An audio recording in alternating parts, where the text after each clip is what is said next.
ऊपर वाले, मैंने हमेशा दूसरों की मदद की, हमेशा दूसरों से भलाई की, लेकिन आज मेरी मदद करने के लिए कोई भी नहीं। चिड़िया बैठकर ऐसा ही सोच रही थी। इतनी ही देर में वहाँ पर कालू कौवा आ जाता है। अरे रानो चिड़िया, क्या हुआ? तुम यहाँ इतनी बारिश में ऐसे क्यों बैठी हो? कालू भैया, मेरा घोंसला टूट के नीचे गिर चुका है और अब इतनी बारिश में मैं नया घोंसला भी नहीं बना सकती। बस इसी वजह से परेशान बैठी हूँ। अरे इसमें परेशान होने की बात नहीं है, तुम चलो मेरे साथ। मेरे घर में इतनी जगह है कि तुम दोनों माँ बेटी वहाँ पर रह सकती हो। कालू भैया, मैं आपका एहसान पूरी जिंदगी याद रखूंगी। फिर कालू कौवा, रानो और उसकी बेटी कालू कौवे की घर की तरफ जाते हैं। वो तीनों अभी कालू कौवे के घर पहुंचे ही थे कि इतनी देर में कालू कौवे की पत्नी गोरी भी आ जाती है, जो कि बहुत नकचिड़ी और घमंडी थी। कालू, ये चिड़िया यहाँ पर क्या कर रही है? गोरी बहन, गुस्सा मत करो। मेरा घोंसला टूट चुका था और इतनी बारिश में मैं नया घोंसला भी नहीं बना सकती थी। तभी वहाँ पर कालू भैया आ गए थे और वो मुझे यहाँ पर ले आए हैं। जैसे ही बारिश रुक जाएगी तो मैं यहाँ से चली जाऊँगी। कालू के बच्चे, तुम भी कुछ ज़्यादा ही हमदर्द बनते हो। इस चिड़िया को निकालो यहाँ से। तुम्हें पता है ना, किसी और की वजह से मुझे नींद नहीं आती। गोरी, एक रात की ही तो बात है, चिड़िया यहाँ से चली जाएगी। कालू, मुझे लगता है तुम्हें मेरी बात समझ नहीं आई है। या तो इसको यहाँ से निकाल दो या फिर मैं तुम्हें भी निकाल दूंगी। गोरी बहन, लड़ाई करने की ज़रूरत नहीं है, मैं यहाँ से चली जाती हूँ। और फिर रानो चिड़िया अपनी बेटी को लेकर वहाँ से चली जाती है। थोड़ी ही दूर एक पेड़ पर तोते का घर था।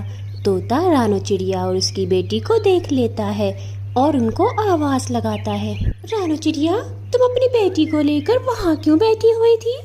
वो तोते भैया, मेरा घोंसला गिर गया था बारिश की वजह से और नया घोंसला मैं बना नहीं सकती थी।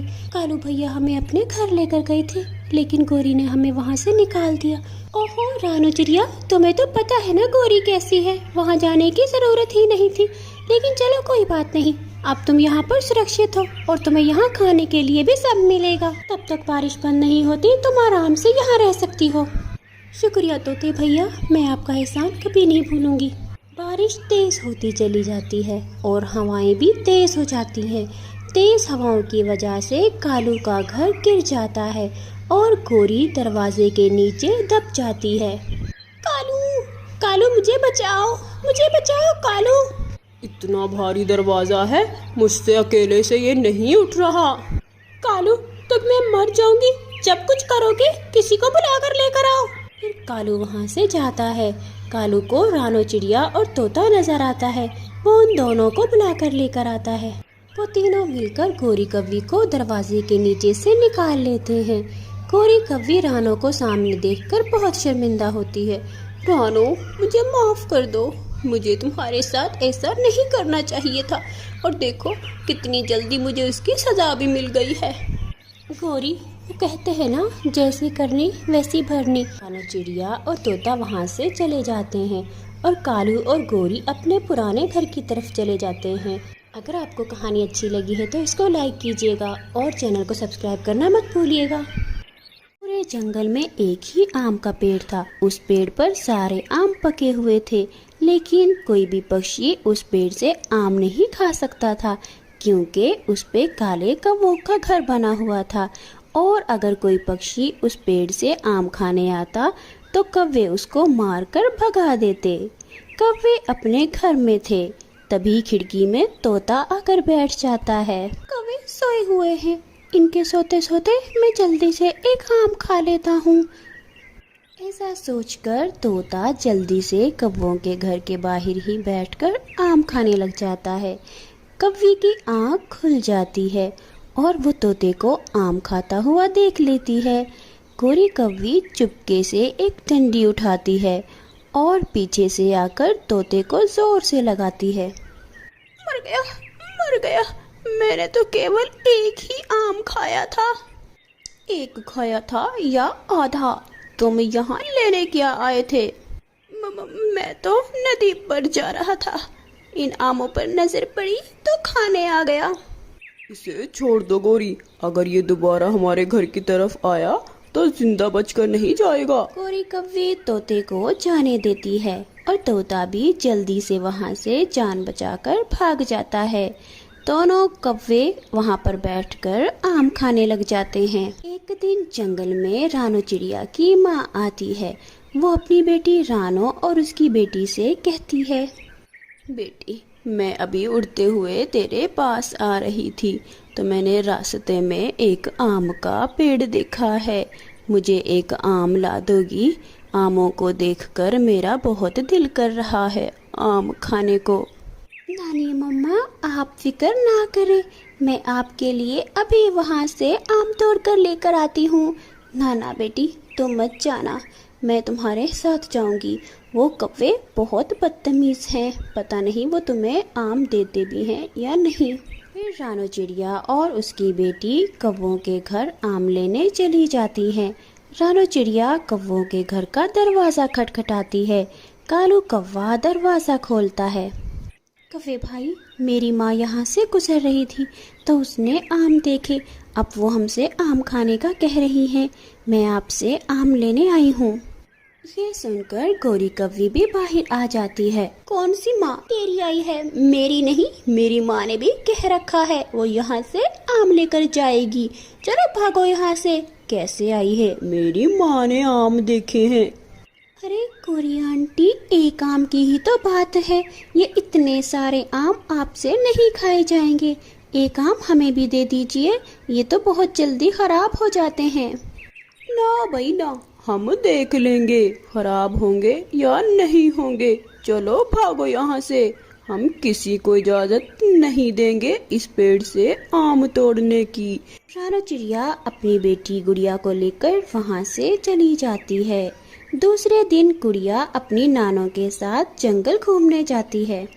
नानो नानो, मैं कभी घने जंगल में नहीं गई। मम्मा मुझे अकेले जाने ही नहीं देती थी और मेरे साथ भी नहीं आती थी। आप मुझे लेकर जाएंगी? हाँ हाँ बेटी, क्यों नहीं, तुम्हारी माँ सही कहती है, किसी बड़े का साथ होना जरूरी होता है घने जंगल में। चलो मैं तुम्हें लेकर चलती हूँ। फिर गुड़िया अपनी नानो के साथ घने जंगल में पहुँच जाती है।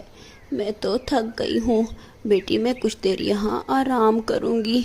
नानो ठीक है, आप यहाँ आराम कर लीजिए, मैं बस थोड़ा सा दूर और जाना चाहती हूँ। गुड़िया उड़ती है और थोड़ा सा और उड़कर आगे चली जाती है। वहाँ पेड़ों के पीछे एक आम का दरख्त था जिस पर पके हुए आम लगे हुए थे। गुड़िया तो ये देखकर बहुत खुश हो जाती है। आम आम, ये तो पके हुए आम है, मैं अभी नानो को बुलाकर लेकर आती हूँ।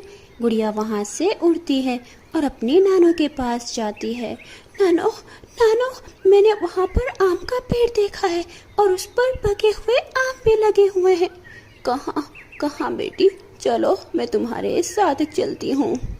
गुड़िया अपनी नानो को लेकर उस आम के पेड़ की तरफ जाती है। ये देखिए नानो, ये देखिए पके हुए आम। अरे ये तो बहुत पके हुए हैं, ये तो बहुत मज़े के लगेंगे है ना। हमें बाकी पक्षियों को भी बताना चाहिए, वो भी यहाँ से आम खा लेंगे। कौवे रखें अब अपने आमों को संभाल के, हमें भी खाने को आम मिल गए हैं।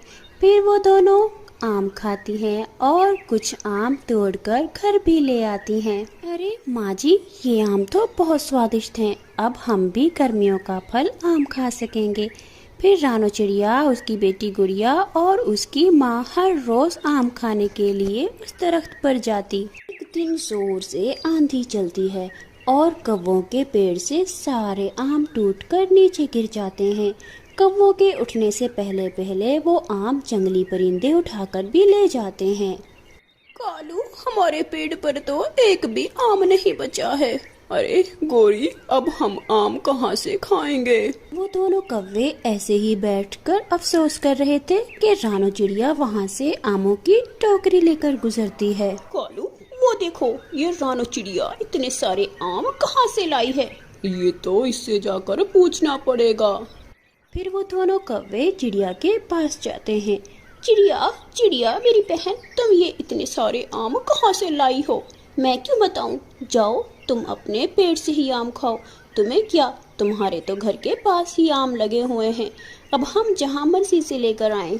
चिड़िया चिड़िया, हमारे सारे आम रात को आंधी की वजह से गिर गए हैं और हमारे उठने से पहले तो उनको जंगली परिंदे उठाकर भी ले गए हैं।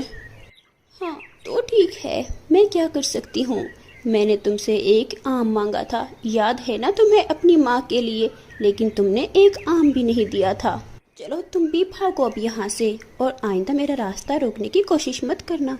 चिड़िया वहाँ से उड़ती है और अपनी टोकरी उठाकर अपने घर आ जाती है।